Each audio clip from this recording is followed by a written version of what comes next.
Shalom, selamat pagi saudara-saudara yang dikasihi Tuhan Yesus Kristus. Selamat berjumpa dalam renungan pada pagi hari ini. Doa dan harapan saya saudara semua ada dalam keadaan yang baik, sehat, penuh sukacita, dan berlimpah berkat Tuhan.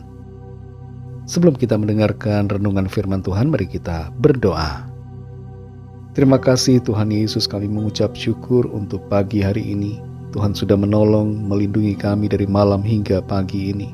Terima kasih buat kekuatan, kesehatan dan berkat kebaikan-Mu. Saat ini kami mau mendengarkan sabda firman-Mu. Urapi kami agar kami mengerti dan taat melakukan kehendak-Mu. Berikan kami hati yang lemah lembut untuk disirami dengan kebenaran firman-Mu. Dalam nama Tuhan Yesus kami berdoa. Haleluya. Amin. Saudara yang dikasihi Tuhan, ayat renungan kita pada saat ini terdapat dalam Injil Lukas pasal 17 ayat 12-14. Tertulis demikian. Ketika ia memasuki suatu desa, datanglah 10 orang kusta menemui dia. Mereka tinggal berdiri agak jauh dan berteriak, "Yesus, Guru, kasihanilah kami." Lalu ia memandang mereka dan berkata, "Pergilah, perlihatkanlah dirimu kepada imam-imam." Dan sementara mereka di tengah jalan, mereka menjadi tahir. Saudara dikasihi Tuhan, Tuhan seringkali mengadakan mujizat-Nya ketika kita bergerak mengikuti kehendak-Nya. Tanpa sebuah langkah, maka tidak ada mujizat yang terjadi. Langkah iman sesuai firman diperlukan sebelum kuasa Tuhan bekerja. Dalam Lukas pasal 17 ayat 12-14 ini, kita membaca tentang 10 orang kusta yang datang menemui Tuhan Yesus. Mereka berkata, "Yesus, Rabi, kasihanilah kami." Dan saat itu Tuhan Yesus tidak langsung menyembuhkan mereka, tapi menyuruh mereka pergi memperlihatkan diri kepada para imam. Semua orang kusta itu dapat dipastikan bertanya-tanya dalam hati, bagaimana bisa mereka menemui imam kalau mereka belum sembuh. Tapi walaupun ada tanda tanya dalam hati mereka, mereka taat pada perintah Tuhan. Mereka melangkah dengan iman, bergerak menuju mujizat Tuhan. Dan di tengah jalan, mujizat itu menjadi nyata. Ada banyak contoh dalam Alkitab di mana Tuhan menghendaki orang-orang bergerak taat dalam perintah-Nya untuk mengalami mujizat, sekalipun secara nyata mujizat itu belum kelihatan. Ketika Tuhan Yesus ada di acara pesta perkawinan di Kana, Ia menyuruh pelayan-pelayan membawa air kepada pemimpin acara untuk dicicipi. Air itu masih air biasa dan belum berubah menjadi anggur. Pelayan yang membawa air itu tentu berpikir-pikir bahwa hal yang dia sedang lakukan adalah suatu hal yang aneh dan memalukan. Tapi ia taat pada perintah Tuhan. Ia bergerak seturut perintah Tuhan dan ia mengalami mujizat. Ketika Petrus ingin berjalan di atas air dan kemudian akhirnya disuruh berjalan di atas gelombang air itu oleh Tuhan, mujizat belum kelihatan. Tapi ketika Petrus bergerak melangkah, Petrus mengalami mujizat yang ajaib.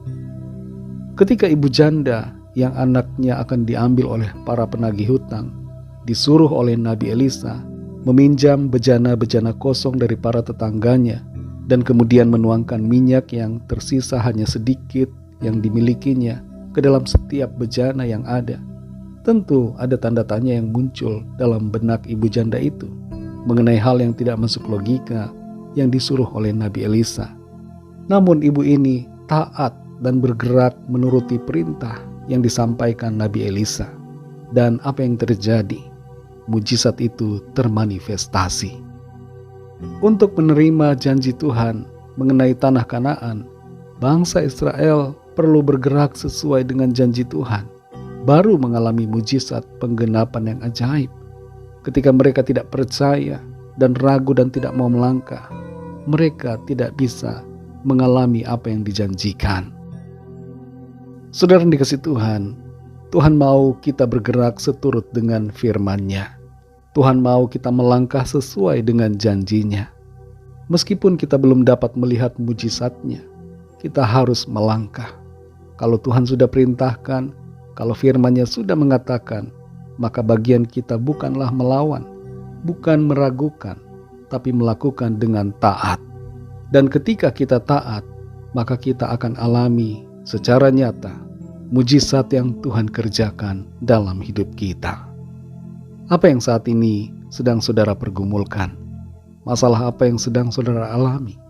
Mungkin Tuhan sedang menghendaki saudara melangkah dalam ketaatan dan bergerak sesuai dengan janjinya untuk mengalami kuasa mujizat yang ajaib.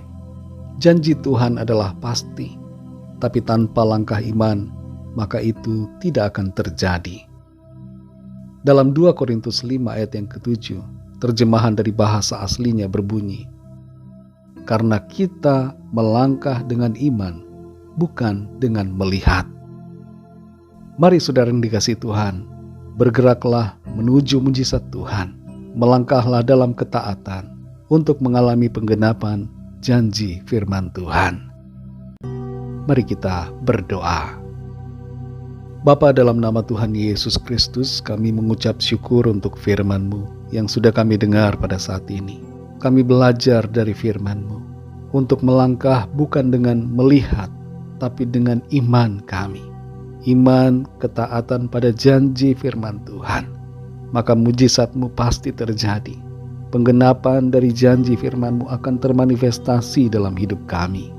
Tolong kami Tuhan, supaya kami tidak ragu, tidak bimbang. Kami mau percaya. Teguhkan hati kami Tuhan, menghadapi berbagai persoalan dan situasi yang membuat kami cemas, khawatir atau takut. Kami mau melangkah dalam iman pada kebenaran firman-Mu. Kami percaya dan pegang janji-Mu Tuhan. Tuhan setia dan tidak pernah meninggalkan kami. Tuhan tidak pernah mengingkari akan janji-Mu sendiri. Karena itu kami mau percaya, melangkah dalam iman ketaatan, dan kami akan melihat mujizat Tuhan dinyatakan dalam hidup kami. Terima kasih untuk kebenaran firman-Mu ya Tuhan. Terima kasih untuk tuntunan-Mu, sehingga kami hidup dalam kemenangan yang Tuhan janjikan. Berkati kami Tuhan di sepanjang hari ini, dalam segala aktivitas kami. Pimpin kami dengan Roh-Mu ya Tuhan, dan jadikan kami berhasil dalam segala pekerjaan dan karya kami sepanjang hari ini. Kami bawa kepadamu Tuhan setiap permohonan doa dan pergumulan kami masing-masing secara pribadi, agar Tuhan melawat setiap kami. Tuhan menyatakan kuasa mujizat-Mu bagi kami. Ada kesembuhan, ada pemulihan, ada pertolongan Tuhan, ada kelepasan, ada kemenangan dalam nama Tuhan Yesus. Dan jalan keluar yang ajaib Tuhan nyatakan bagi setiap kami. Terima kasih Tuhan, kami bersyukur, kami percaya kami alami kemenangan, kami alami jawaban doa, karena kasih dan kuasa Tuhan. Kami serahkan segala sesuatunya ke dalam tangan kasih-Mu. Dalam nama-Mu yang kudus, nama Tuhan Yesus Kristus, Tuhan dan Juru Selamat kami sudah berdoa dan mengucap syukur. Haleluya. Mari sama-sama kita berdoa, doa Bapa kami.